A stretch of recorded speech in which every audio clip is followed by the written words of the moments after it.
Hello guys, Saindhav మూవీకి వెళ్ళడానికి main reason ఏంటంటే, రీజన్ 1 వెంకటేష్ గారి 75th మూవీ, రీజన్ 2 శైలేష్ కొలను డైరెక్ట్ చేసిన హిట్ సిరీస్లోని కేస్ 1 అంటే నాకు చాలా ఫేవరెట్.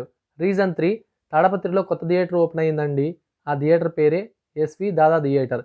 ఈ థియేటర్ ఇంతకుముందు దాదా థియేటర్గా ఉండేది. పాత దాదా థియేటర్ని అనంతపూర్ ఎస్వి థియేటర్ వాళ్ళు తీసుకొని రీమోడల్ చేసి కొత్తగా 13th రోజున సైంధవ్ మూవీని రిలీజ్ చేయడం జరిగింది. ఈ ఓల్డ్ దాదా థియేటర్లో నేను చూసిన లాస్ట్ మూవీ వెంకటేష్ గారు, రామ్ గారు నటించిన మసాలా మూవీ. ఈ మూవీ 2014లో నేను 10th క్లాస్లో ఉన్నప్పుడు రిలీజ్ అవ్వడం జరిగింది. తర్వాత 10 years తర్వాత అదే థియేటర్లో వెంకటేష్ గారి మూవీనే సైంధవ్ మూవీని నేను చూడడం జరిగింది.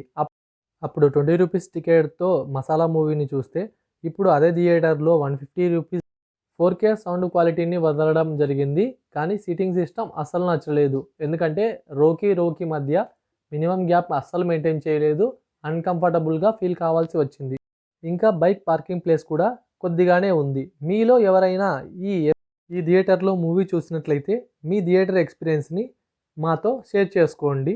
కింద కామెంట్ సెక్షన్ చేయండి. అండ్ మన ఛానల్ని సబ్స్క్రైబ్ చేయండి, లైక్ చేయండి అండ్ మీ ఫ్రెండ్స్కి షేర్ చేయండి. Thank you.